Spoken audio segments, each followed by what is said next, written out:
Hi, soul family. Welcome, welcome, welcome. Today we are exploring the solar plexus chakra, which is by far my favorite chakra, if you were to have one. I have done a lot of work in this realm. I have a lot of backstory to the solar plexus chakra. It was really the first chakra that I explored when first learning about chakras. And because of the position I was in and what brought me to learning about chakras, it really stood out to me as something really important. And it has continued to show importance in my life in many, many ways. And so for me, this chakra is incredibly important. I'm going to be talking quite a bit about this. I will share a little bit about my story as well, and then we'll get to it. So the solar plexus chakra is located right underneath the ribs, right in the center of your body. This is also the house of Agni, which is digestive fire in Ayurveda. We'll talk a little bit about Agni in just a second. But that is the home of Agni. That is the home of your confidence, self-worth. It has a lot to do with the nervous system.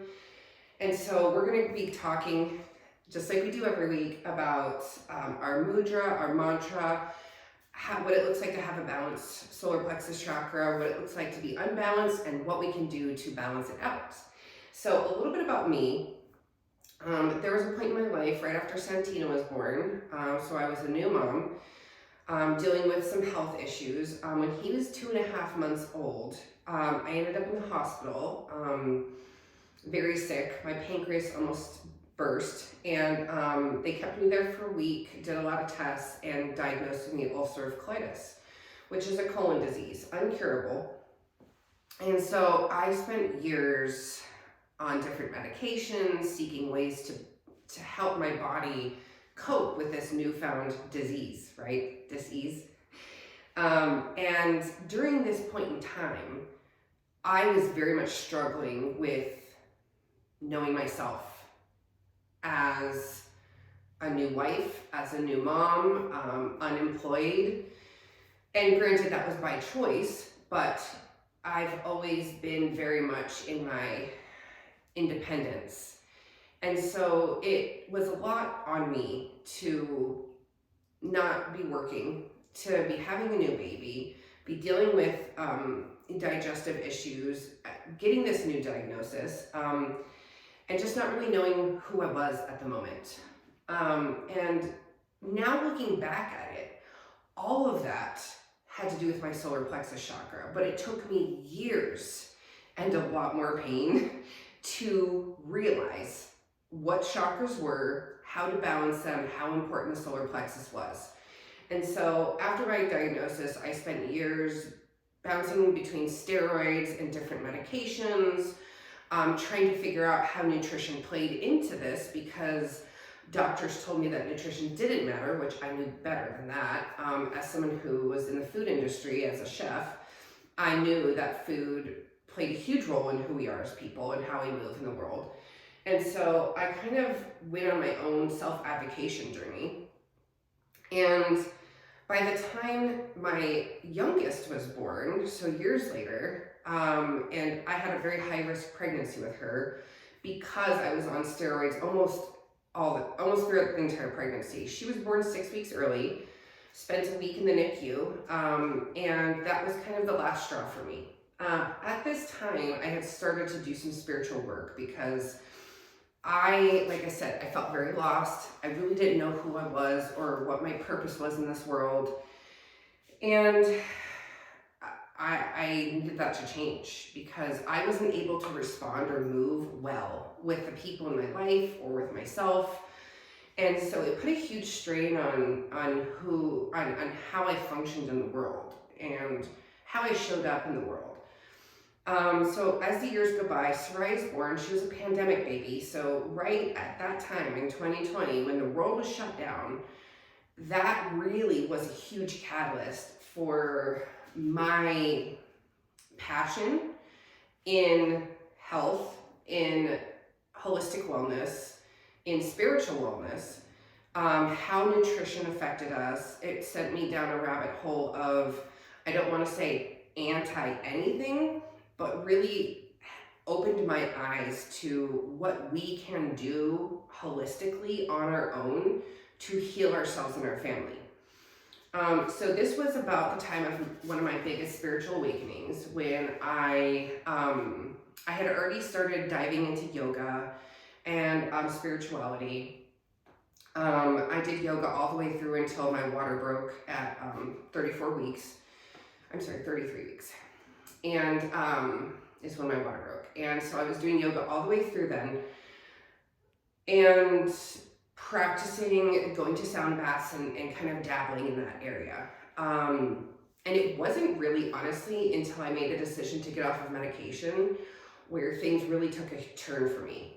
And so this is kind of a tower moment of my life where everything's starting to crumble down, right? I've been spending years not understanding who I am, fighting for things I didn't know if I believed in or not. And there's just tons of resistance. Just everything in my life had a ton of resistance. You know, my marriage, my relationship with my kids, my health, and like nothing was working. And Soraya being born so early kind of was the final blow on the tower that took it down to the ground. And at that moment, I was able to really, because we were all stuck at home, I had a lot of time on my hands to be with my family, really start diving into holistic wellness. And for the last 5 years, that's really where I spent all of my time.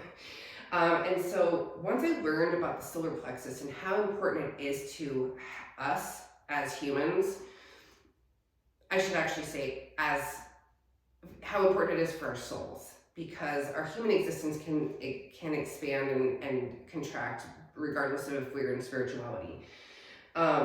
My soul knew that I needed something more than this 3D reality. And so I was very drawn to chakra work. And that's kind of where my journey started. And so, as I mentioned before, this is really, really cool for me to be able to offer this workshop because it's really where my journey began. So let's talk about the solar plexus. Your mudra for this is going to be your thumb and your 2 middle fingers. So it's going to look like this, but flipped up. So when you're meditating, you can use your mudra either placed on your thighs or maybe even up like this. You could even potentially connect them up top. You could connect them and put them down below on the belly. Really, this is up to you. But that is your mudra for the solar plexus. We will chant in the mantra of Ram. Ram is the mantra for the solar plexus. Okay, and this is a fire element, obviously. And as you can tell, I'm using fire today to activate the energy of the solar plexus. Fire gazing is a fantastic form of meditation. I believe I talked about it in our last video. But anything you can use, anytime you can use fire to activate that solar plexus, it's just going to bump it up a notch. So this is of the fire element. What it looks like to have a balanced solar plexus chakra. Power, personal power, authenticity, confidence, sense of self, sense of purpose in the world, really knowing who you are and what you have to offer. You're able to release things easily. So anything that is no longer serving you that you need to let go of, if you have a balanced solar plexus chakra, that's really going to allow you the opportunity to see it for what it is, release it, and move on. This is a lot about letting go, easily letting go, and feeling empowered in anything that you do. And that can become very important for anyone who's a light worker, anyone who's an entrepreneur, anyone who is neurodivergent, and I will talk a little bit about this as well. The solar plexus chakra is incredibly important if there's any mental illness going on, or if there's any neurodivergence going on with yourself or your family. It is also completely connected to the nervous system, which totally makes sense because When our nervous system is balanced, we have a lot of regulation. And when our nervous system is regulated, we are able to walk through situations in a more calm manner. So if something starts to present, if there's challenges in life and we're balanced, we can really take a step back and say, okay, how do I need to respond? Because I have a responsibility to respond in my authenticity, not from programming or triggers. But how do I actually feel about this? And being able to take a breath and take a step back and say, okay, what is this trying to show me? What can I learn from this? And how can I respond to this? Again, releasing things, letting things go. If something bad happens in my day, am I going to grumble over it and let it control my day? Or am I going to deal with it and move on? And if I can't deal with it in that moment, I just need to move on, right? So all about the nervous system. Being regulated when someone else is dysregulated is another big part of the solar plexus. If my husband is really upset about something, am I going to go down that rabbit hole with him, or am I going to stay regulated so I can help him co-regulate? This is also very important if you have children on the spectrum, as I do. This is something that became very important in my life. It took me years to realize. Santino was diagnosed in 2018, and I don't think I really got good at this until about last year. So that's math. 6 years? 6 years? Yes, okay. So it took me 6 years to learn how to regulate my own nervous system so that I could help my child co-regulate. I can co-regulate with him.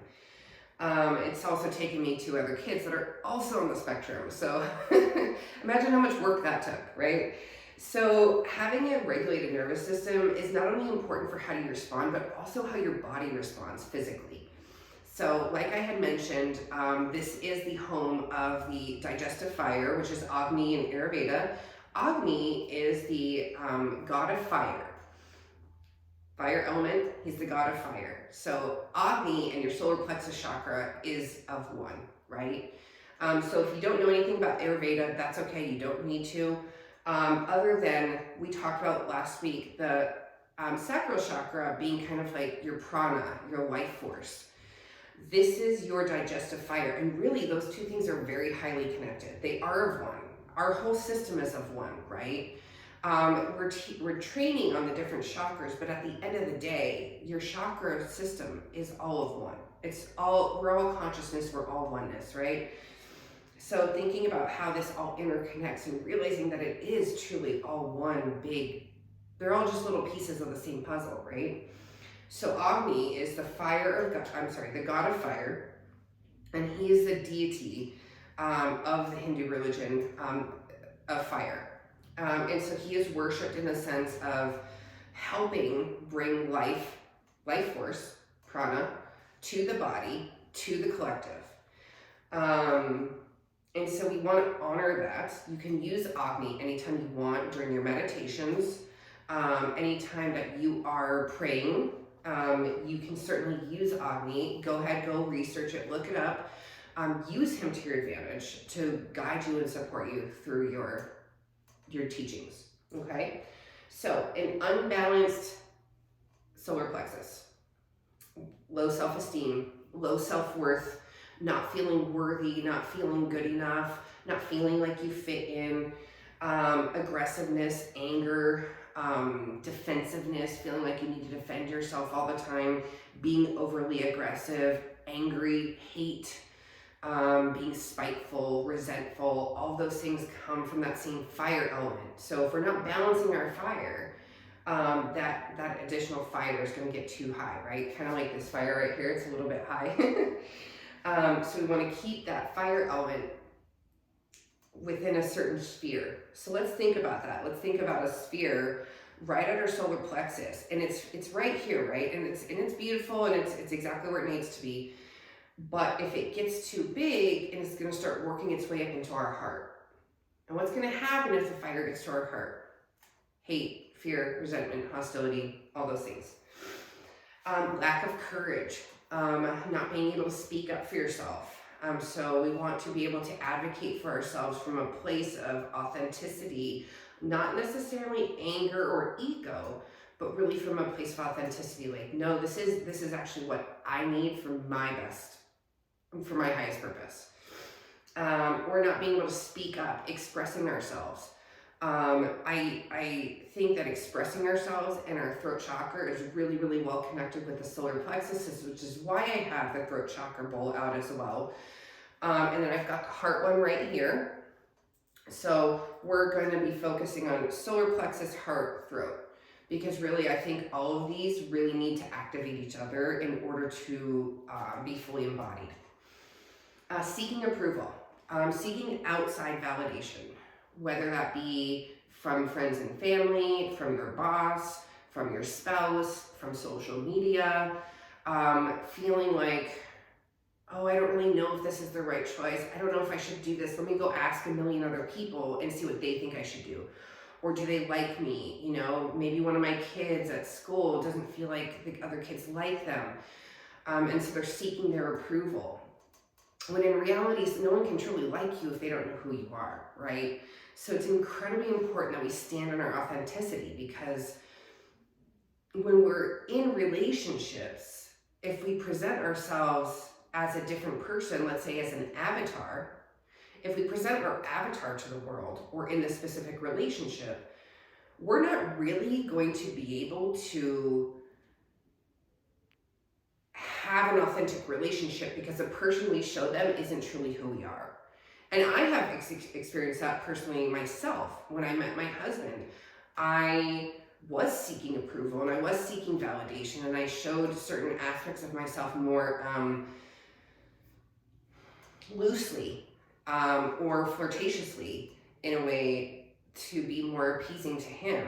And then when life started lifing, right? And I wasn't always that way. He was like, wait a minute, you're not really the person I thought you were. Not really in a bad way. It's just, we have to be careful of the avatars we put out there. And anytime that you're in a relationship with your avatar present, that relationship can't be authentic, because they're not really working with the authentic you. Luckily, me and my husband have done a lot of work to move past the avatars that we saw of each other. But how often does this happen, especially in romantic relationships, where you meet someone and you're a certain way, or they're a certain way, or they look a certain way, or they act a certain way, and a few months go by, and maybe you get really serious, maybe you get engaged, maybe you move in together, hell, maybe you even get married, and eventually that avatar is not sustainable anymore. And so that person's going to start seeing a side of you that they didn't truly know, and that's only not fair for that person, but it creates a lot of resistance and tension and confusion. What it really is confusion. It creates confusion for that person because they don't truly know who they're dealing with at that point. So seeking approval and really realizing how much responsibility we should hold, how we need to be accountable for what we put out there into the world. If me as a sound practitioner, if I'm constantly seeking approval from people and doing classes just because someone says it, or doing this or doing that, or, I'm not going to be able to stand in my light. I can't worry about dimming my light for other people or doing things specifically because someone else says. I really need to focus on staying where I'm at, where spirit guides me, what feels good for me. And let me tell you, that can be kind of difficult. So if you're an entrepreneur, if you're a light worker, trust me, this is something you want to focus a lot on. If you're in a relationship that has made you feel like you're not able to be yourself, this is for you. If you have children who are on the spectrum, this is important, okay? And I will talk a little bit about that right now. So I'm going to speak specifically about children who are autistic, because this is my experience and this is what I have shown proven to me. And I do believe that this can be relevant for any neurodivergent, and even children who aren't neurodivergent, just happen to have an unbalanced chakra. But let's say for children who are on the spectrum, there's a deep disconnection between their soul and their physical body, okay? This is highly talked about in a lot of different realms. There's a couple, if you're interested in it, I can send you links to people who study this, but they have people have seen and studied how in children who are autistic, specifically those who are nonverbal or have other very delayed communication skills, the soul is not completely in the physical body. Okay. Now my son Santino is fully verbal. He's fully potty trained, but he can't read. He's 8 years old and he can't read. He's also has a very hard time in social situations. Now I wouldn't say that his soul is completely out of his body, but I also do at the same time believe that he not only has an unbalanced solar plexus chakra, but that his soul isn't fully integrated in his physical body yet. So we want to really think about that, because children who are on the spectrum very, very, very oftentimes don't feel confident in who they are because they're not like other people. They're not like other people, and they notice. If they're struggling to talk, but you know that they're smart, they're going to struggle. They're going to have a hard time. They're probably thinking to themselves, why can I not make this happen for myself? This is called apraxia. And so just so you know the real term, I'm trying a new system here, guys. I'm sitting instead of sitting up instead of sitting on the ground because I'm honoring my body. So apraxia is when the neuron fire from a neuron firing from the brain doesn't connect to the body. And so if my brain says stand up, but I'm unable to stand up, that is apraxia. And so what that means is that there is a nervous system dysregulation. Somewhere in our nervous system, our neuron system, things aren't firing properly, okay? And so we see this a lot in children who are on the spectrum. Oftentimes there are symptoms where the ear canal is connected to the speech, and the speech is connected to the throat chakra. And a lot of the time it's because their crown chakra is wide open and they don't have a sense of security. So there's all these things, and I won't get fully into it, but if you happen to see this and you want to know more, you can feel free to contact me, because I'm going to do a whole nother workshop on this by itself. So anytime that we're feeling, and so children who are on the spectrum are going to have a very low sense of self, a low sense of advocation, because what is going on in their brain is a million times more than what we have going on in our brain, because they are higher dimensional beings. They are reaching dimensions that we couldn't even fathom.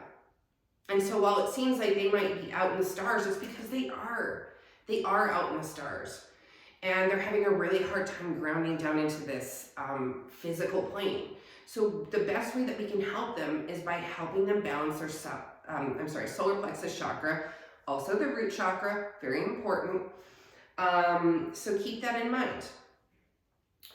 To balance your solar plexus chakra, anything that's a core pose, any yoga poses that focus on the core, crane pose, even downward dog, if you're doing it properly, you're going to have some core activation. Twists, warrior poses, anything that allows the core to be activated. I'm sure there's a whole other slew of them you can look up. The breath of fire. I'm going to do a breath work course for another day. I don't want to take it too much time, so we can do some sound, but breath of fire is very important. Go Google it, look it up. It can be very beneficial for activating the fire within you. Foods to eat, anything yellow. Bananas, pineapples, corn, lemon, yellow squash, yellow peppers, anything yellow, okay? And then spices to use: ginger, turmeric, cumin, even cinnamon or cardamom. We are really activating that fire in the belly. Again, the Agni, right? We're really working on activating the digestive tract and vitality of life, okay? Some physical ailments that can present if you have a very unbalanced solar plexus chakra: digestive problems, IBS, colon disease, fatigue, weight loss or gain. Pretty much anything that is a symptom of a digestive disease is going to be present with the solar plexus.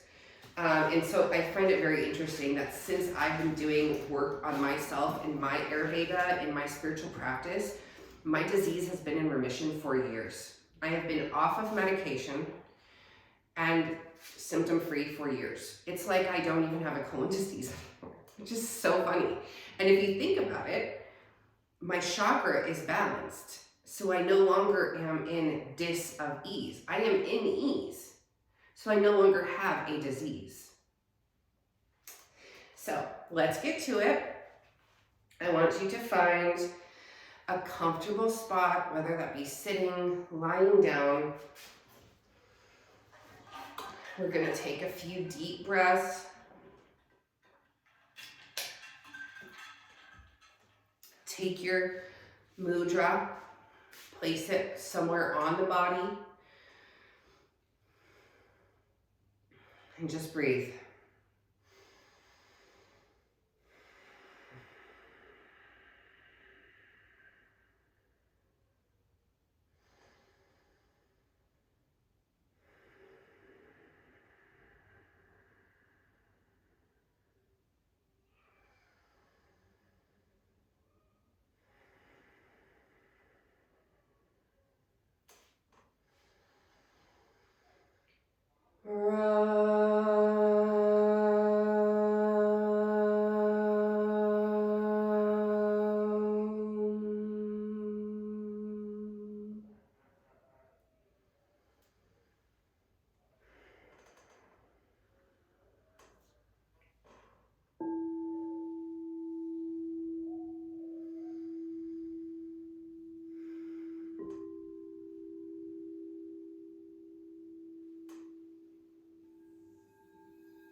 Find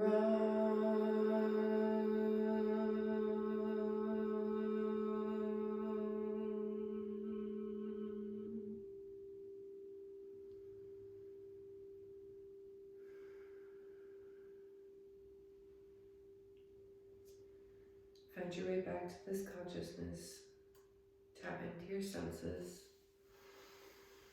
Deepen your breath. Tap into your smell, your touch, your sight. Wiggle your toes and your fingers. Enter into some slow movements of the body. And welcome to your balance. I hope this impacted you as much as it did me. And until next time, soul family.